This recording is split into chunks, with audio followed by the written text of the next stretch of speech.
నమస్తే, welcome to ATV. Telangana రాష్ట్రంలో కాంగ్రెస్ ప్రభుత్వం అధికారంలోకి వచ్చి దాదాపుగా 27 నెలలు కంప్లీట్ అవుతుంది. అయినప్పటికీ కూడా అనేక అంశాల విషయంలో ఏదో ఒక రకంగా విపరీతమైనటువంటి వ్యతిరేకత అయితే ప్రభుత్వానికి రావడం జరుగుతుంది. రైతుల నుంచి కావచ్చు, నిరుద్యోగుల నుంచి కావచ్చు, అదేవిధంగా విశ్రాంతి ఉద్యోగుల నుంచి కావచ్చు, ప్రతి అంశంలోనూ కూడా ప్రతి దాంట్లో కూడా ఈ ప్రభుత్వం మీద అనేక రకాలైనటువంటి వ్యతిరేకతలు అయితే వస్తున్నాయి. ఇప్పుడు ముఖ్యంగా చూసుకుంటే ఏదైతే విద్యార్థులకు ఇస్తానన్నటువంటి రియంబర్స్మెంట్ కావచ్చు, అదేవిధంగా స్కాలర్షిప్ విషయంలో ఇచ్చిన మాట తప్పినటువంటి విధంగా ఈ ప్రభుత్వం వ్యవహరిస్తూ ఉంది. ఏమనంటే ముఖ్యమంత్రి నన్ను కోసుకు తిన్న రూపాయి ఉండలేదు నా దగ్గర అంటూ ఆయన మాట్లాడుతున్నటువంటి వ్యాఖ్యలు తెలంగాణ రాష్ట్రంలో ఆక్షేపణకు గురి చేస్తూ ఉన్నాయి. సో ఇప్పుడు మనం ఓయూలో ఉన్నాం. ఓయూలో రౌండ్ టేబుల్ సమావేశం పెట్టుకున్నారు. అయితే ఈ విద్యార్థులంతా కూడా రియంబర్స్మెంట్ అదేవిధంగా స్కాలర్షిప్ విషయంలో పెద్ద ఎత్తున రౌండ్ టేబుల్ సమావేశం ఏర్పాటు చేశారు. సో ఇక్కడ మనతో పాటు చాలామంది ఉన్నారు. విద్యార్థులందరూ అడుగుదాం వాళ్ళ సమస్యలు ఏంటి, మరి ప్రభుత్వం ఇప్పటివరకు ఇచ్చినటువంటి హామీలు దేని కూడా నెరవేర్చలేకనేటువంటి పరిస్థితి కనపడతా ఉంది. ఒకవైపు 6 గ్యారెంటీలు ఎలాగ ఉన్నాయి, విద్యార్థుల సమస్యలు ఎలాగ ఉన్నాయి. మా అంటే ఏదో విద్యార్థులకు ఏదో గొప్ప మేలు చేసినట్టుగా ఏదో ఫుడ్ విషయంలో కావచ్చు, మెయింటెనెన్స్ విషయంలో మేము ఇంత డబ్బులు ఇస్తున్నాం అని చెప్పి మాట్లాడుతుంది. కానీ చాలా రకాలైనటువంటి సమస్యలు ఉన్నాయి. వాళ్ళందరితో మాట్లాడదాం, వాళ్ళు ఏ సమాధానం చెప్తారో వాళ్ళతో తెలుసుకుందాం. నమస్తే అండి. ఏంటంటే ఈరోజు మీరు అంటే ఏబీవీపీ అఖిల భారత విద్యార్థి పరిషత్ సంబంధించి రియంబర్స్మెంట్ అదేవిధంగా స్కాలర్షిప్ విషయంలో ఒక రౌండ్ టేబుల్ సమావేశం అయితే ఏర్పాటు చేశారు. ఏంటి అసలు మీ సమస్యలు ఏంటి, మీ ప్రాబ్లమ్స్ ఏంటి, ప్రభుత్వం ఏ మాట ఇచ్చి మీకు తప్పింది? ఒకటే అన్న, స్కాలర్షిప్ ఫీజు రియంబర్స్మెంట్ అనేది వాళ్ళ యొక్క భిక్ష కాదు, ప్రభుత్వం యొక్క భిక్ష కాదు. అది మా హక్కు. మా హక్కును కాలరాస్తుర్రు. కాబట్టి విద్యార్థులలో చైతన్యం తీసుకురావడానికి రేపటి రోజున ఈ యొక్క ప్రభుత్వంతో యుద్ధాన్ని శ్రీకారం చుట్టబోతున్నామని చెప్పేసి రౌండ్ టేబుల్ సమావేశంగా మేము తెలియజేస్తున్నాం. ఎందుకోసం అంటే దాదాపు 4.5 సంవత్సరాల నుండి 14,000 కోట్ల రూపాయలు ఈరోజు విద్యార్థులకు ఇవ్వాల్సినటువంటి బకాయిలు ఇవ్వకపోవడం వల్ల చదువుకున్న విద్యార్థి వారికి ఒక ఉద్యోగం వచ్చినా సర్టిఫికెట్లు కావాలని వెళ్ళినా కానీ ఈరోజు ఇవ్వకుండా చాలా ఘోరమైన పరిస్థితి ఈరోజు నెలకొన్నది. కొంతమంది విద్యార్థులు అయితే మా కల్లార ఆర్ట్స్ కాలేజీలో చూసినాం, వాళ్ళ యొక్క తల్లి యొక్క తాలిబొట్టు అమ్మి మరి ఈరోజు సర్టిఫికెట్లు తీసుకుపోయే పరిస్థితి ఈరోజు ఏర్పడ్డది.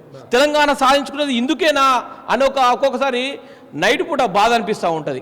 ఇప్పటికైనా మనం మారకపోతే ఏంది అనే ఒక గోచరమైన పరిస్థితి ఏర్పడుతుంది ఈ విద్యార్థులకు. అంటే తెలంగాణ కోసం కొట్లాడి 30-40 కేసులు పెట్టుకున్నాం. మాట కేసులు తీసేసిరు తప్ప మా యొక్క జీవితంలో కానీ మా యొక్క విద్య ప్రమాణాలు కానీ రోజుకు తగ్గుతూ పోతూ ఉన్నాయి. సంక్షోభంతో నిర్లక్ష్యంతో కొట్టుమిట్టాడుతున్నాయి విశ్వవిద్యాలయాలు. అంటే విశ్వవిద్యాలయాల్లో చదివే విద్యార్థులందరూ కూడా మెరిట్ ఆధారంగా వచ్చే విద్యార్థులు. ఈరోజు దారిద్ర్య రేఖకు దిగువనున్నటువంటి పేద మధ్యతరగతి బడు బలహీన వర్గాల విద్యార్థులు మాత్రమే ఈరోజు విశ్వవిద్యాలయాలుగా చదువుతున్నాము. అరే మాకు దగ్గర కూడా కనీసం హాస్టల్ సీటు తీసుకోవాలంటే 10,000, 20,000 స్టార్టింగ్లే కట్టాలంటే ఇది ప్రైవేటు యూనివర్సిటీ ప్రభుత్వ యూనివర్సిటీ అర్థం కాని పరిస్థితిలో ఈరోజు విశ్వవిద్యాలయాలు కొట్టుమిట్టాడుతున్నాయి. అంటే ఇప్పటికి కూడా మనము తెలంగాణ యుద్ధమాన్ని తరిపించలేగా అంతకు రెండింతలుగా ఈరోజు ప్రభుత్వం మీద యుద్ధానికి శ్రీకారం చుట్టడానికే అఖిల భారతీయ విద్యార్థి పరిషత్తు కంకణం కట్టుకొని రౌండ్ టేబుల్ సమావేశ కేంద్రంగా ఈరోజు రాష్ట్ర వ్యాప్తంగా ఉన్నటువంటి సమావేశాన్ని ఈరోజు అన్ని 17 విశ్వవిద్యాలయాలకు వెళ్ళి దాదాపు తెలంగాణ రాష్ట్రంలో ఉన్న 2,000 ఇన్స్టిట్యూట్లకు వెళ్ళి విద్యార్థులను చైతన్యపరిచి రానున్న రోజులలో లక్షల మంది విద్యార్థులతోటి సెక్రటరియట్ ముట్టడించడానికి ఏబీపీ కంకణం కట్టుకుందని తెలియజేస్తున్నాము. కానీ ఇప్పుడు మీ సమస్య ఏదైతే రియంబర్స్మెంట్ స్కాలర్షిప్ ఇదేమి మాకు ప్రభుత్వం వేస్తున్న భిక్ష కాదు, అది మా హక్కు అన్నారు. మరి ఆ హక్కుని ఈరోజు కాలు రాసే పరిస్థితి కనపడతా ఉంది. గత ప్రభుత్వం అలాగే చేసింది, ఈ ప్రభుత్వం అదే చేసింది. సో ఈ 2 ప్రభుత్వాల్లో గత ప్రభుత్వం బెటర్ అనిపిస్తుంది, ఈ ప్రభుత్వం బెటర్. ఎందుకంటే వీళ్ళు చాలా మాట ఇచ్చి తప్పారు. మీకు మామూలుగా విద్యార్థులకి ఏదైతే నిరుద్యోగ భృతి కూడా ఇస్తామని మాట తప్పారు. ఉద్యోగాల విషయంలో ఇంకా అలాగే మనకు చూస్తూనే ఉన్నా అటకెక్కింది అది.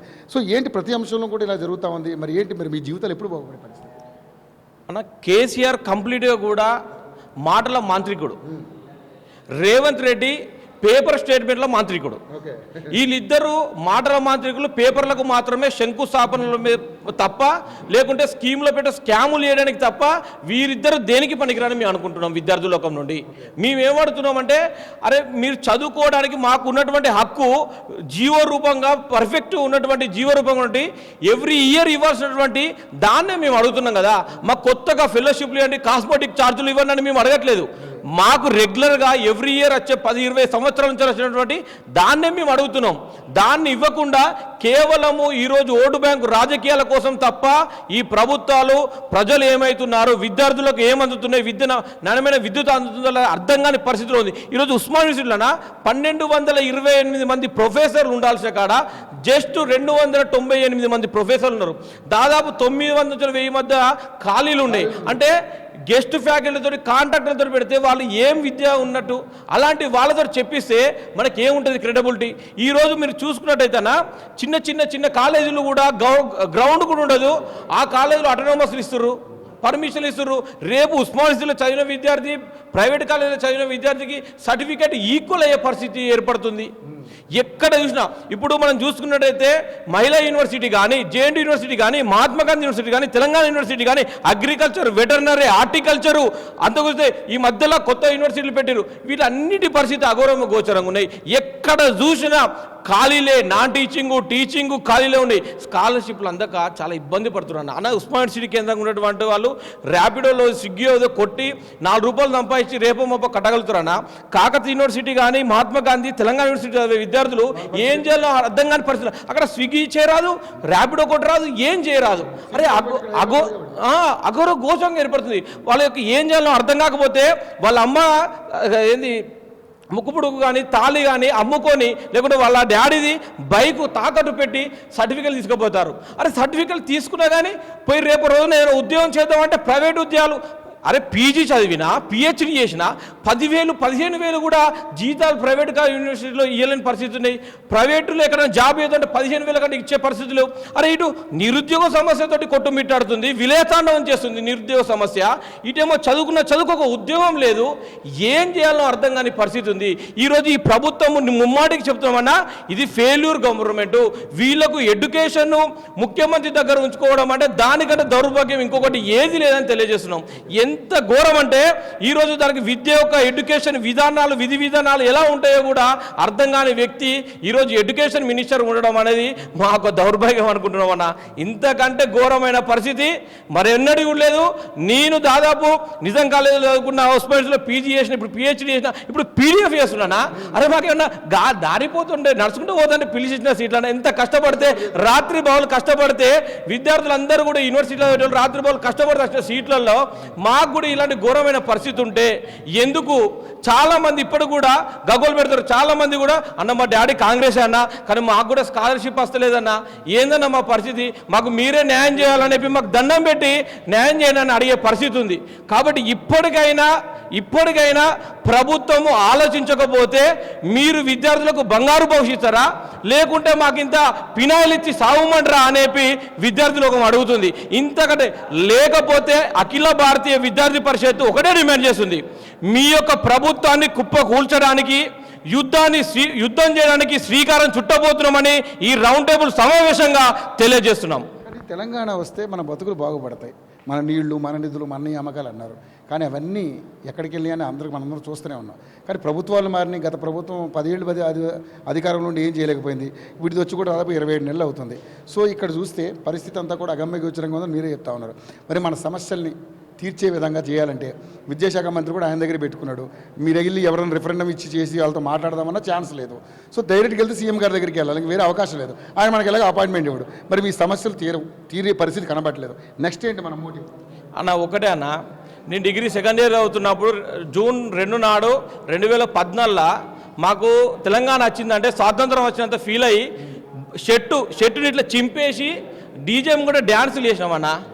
మాకేదో భవిష్యత్తు, బంగారు భవిష్యత్తు ఉండబోతుంది, మేము చదువుకు డిగ్రీ అయిపోగానే మాకు ఉద్యోగాలు వస్తాయి, ఏదో సాధించబోతున్నాం అనే కలలు కన్నాం. కానీ ఈ రాక్షస పాలన నిజాం పరిపాలన చూడలేదు, విన్నాము. కానీ అంతకు 2-3 ఈ యొక్క కేసీఆర్ పరిపాలన, రేవంత్ రెడ్డి పరిపాలన ఉందని మేము గ్రహిస్తున్నాం, చూస్తున్నాం, మీ కళ్ళారా చూస్తున్నాం. నిజామైన కొన్ని మంచి పనులు చేశాడు. ఇది కాసిం రిజ్వీ పరిపాలన కాసిం రజీకి మించిన పరిపాలన ఇది, మామూలు పరిపాలన కాదు.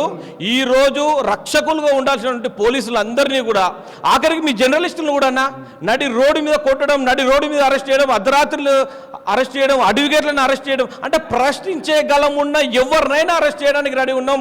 మేము రక్షకులం కాదు, నా బానిసలు వీళ్ళంతా రక్షకులు కాదు, రాక్షసులు అన్నట్టు ప్రవర్తిస్తున్నా.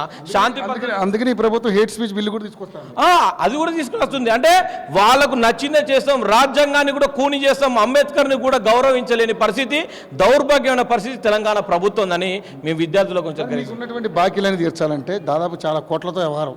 మరి ఏంటి, మరి ప్రభుత్వం దగ్గర డబ్బులు ఏమంటుంది, ఎలా అన్న? డబ్బులు లేవు అంటే 6 నెలలకు ఒకసారి పంపించే 1000 కోట్లకి వెళ్ళి మాయమాకి ఇచ్చేసాం, మా తిరుతుంది కన్నా 2.5 సంవత్సరాలు అవుతుంది ప్రభుత్వం వచ్చి. 6 నెలలకు ఒకసారి దాదాపు 5,000-10,000 కోట్ల రూపాయలు నువ్వు దానదత్తం చేస్తున్నావు కదా తెలంగాణ సొమ్మునంతా. అరే మా హక్కుని మా యొక్క అమౌంట్ని మాకు ఇచ్చేస్తే నీదేం పోతుంది? ఎలా నువ్వు ఉంటావు? నీ శాశ్వతమైన సీటు కాదు, ఇంకా నువ్వు 10 ఏళ్ళు ఉంటా అని విర్రవీగుతున్నావు, ప్రగల్భాలు మాట్లాడుతున్నావు. నీకు అంత సీన్ లేదు రేవంత్ రెడ్డి గారు. నువ్వు 10 ఏళ్ళు కాదు కదా, 10 నెలలు కాదు కదా, 10 రోజులు కూడా 10 వారాలు కూడా ఉండేటట్టు లేవు. తస్మత్ జాగ్రత్త. ఈరోజు విద్యార్థి లోకం అంతా గలమెత్తుతుంది.